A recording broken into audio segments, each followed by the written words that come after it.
These towers were designed by a man named John Skilling. And Skilling had this to say in 1993 when asked if he considered the plane crashes in his design. This was 5 years before his death, after the first bombing of the World Trade Center. He said, "Our analysis indicated the biggest problem would be the fact that all the fuel would dump into the building." And he went on, "but the building structure would still be there." So the guy who designed the buildings said the building structure would still be there. Okay?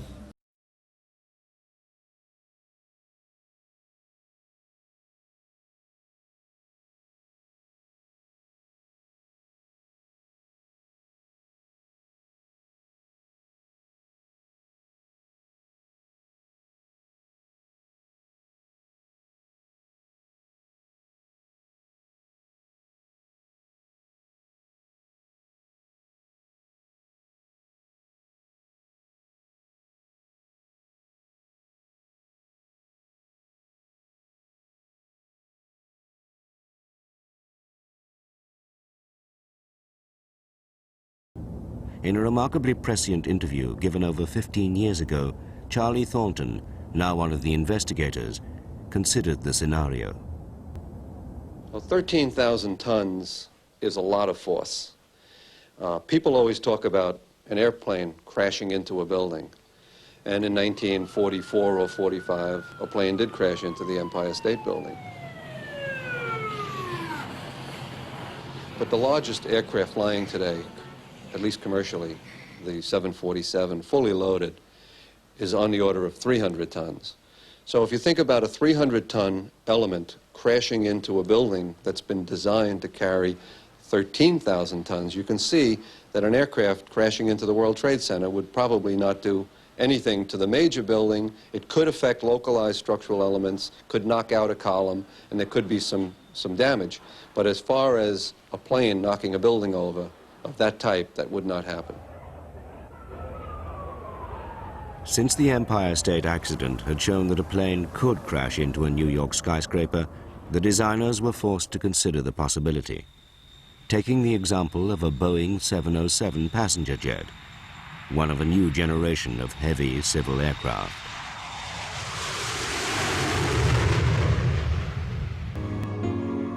The building was designed to have a fully loaded 707 crash into it. That was the largest plane at the time.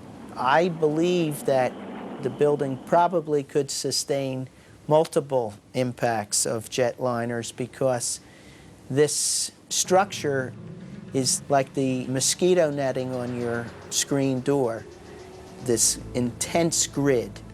And the jet plane is just a pencil puncturing that screen netting.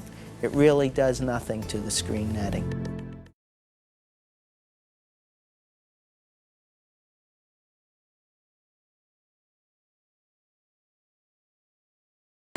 Eight weeks later, we still got fires burning.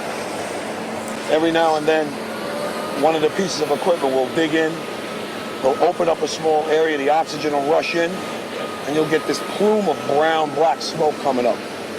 That's because that fire just got more oxygen. So, I mean, these things are burning. At one point, I think they were about 2,800 degrees.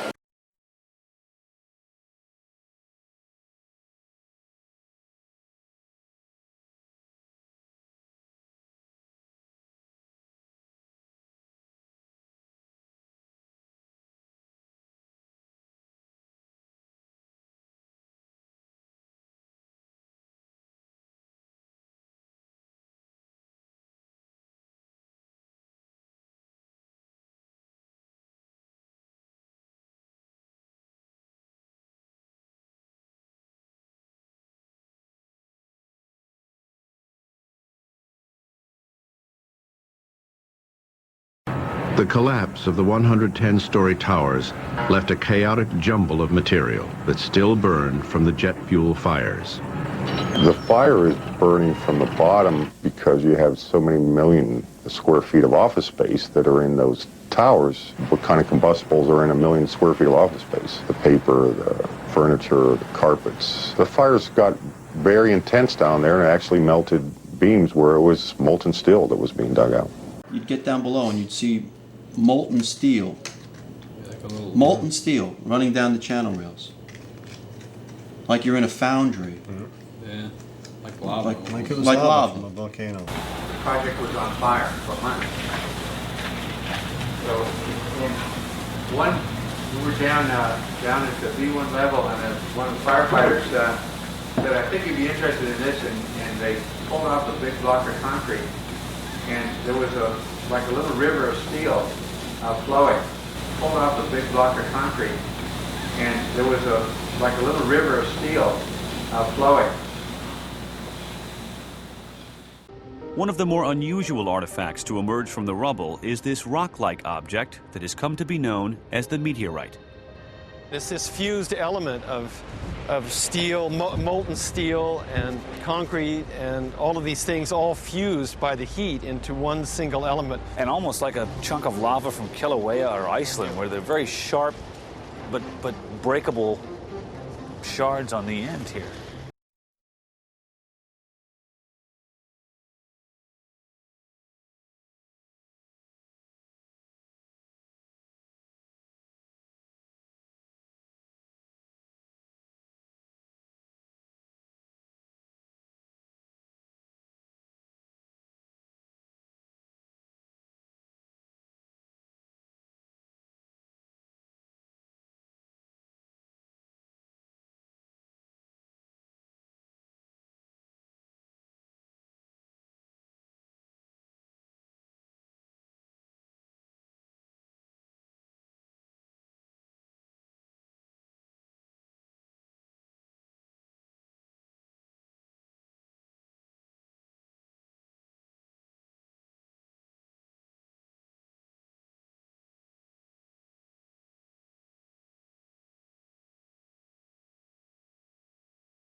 In its report on World Trade Center 7, which came out in May of 2002, FEMA documents in Appendix C steel that has been melted and even partially evaporated, resembling Swiss cheese.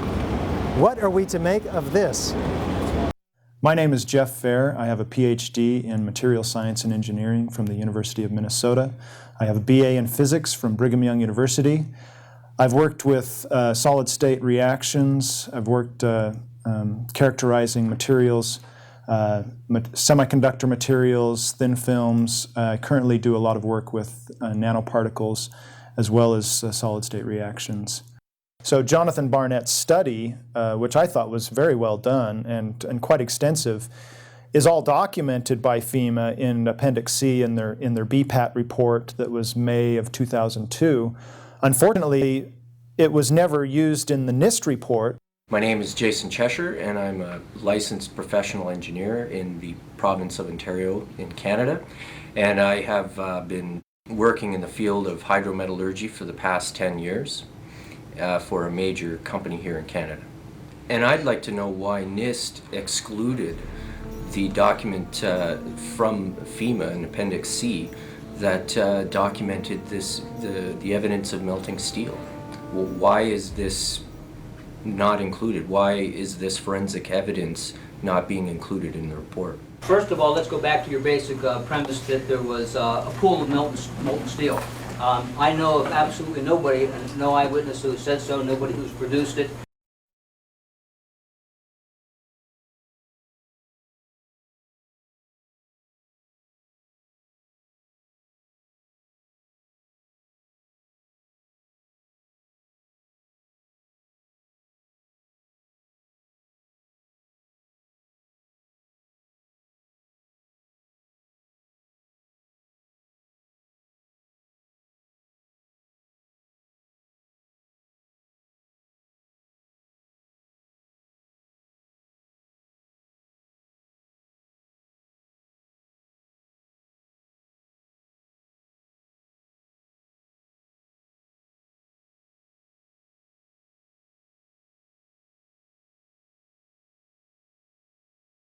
Another question that may haunt the new Freedom Tower.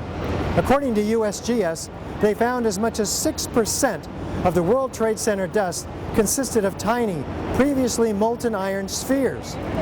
What does this tell us about the temperatures generated in the tower's destruction? My name is Adam Parrott, and I have a bachelor's degree in chemical engineering from Queen's University. I've been working for an environmental consulting firm for a number of years. When the USGS collected samples of the World Trade Center dust, they found the iron microspheres. Insofar, the USGS does not have a valid explanation for the presence of these iron microspheres. You must have had a much hotter heat source for you to get 2,700 degrees Fahrenheit in order to melt the steel, melt the iron, to get these spheres, these molten spheres.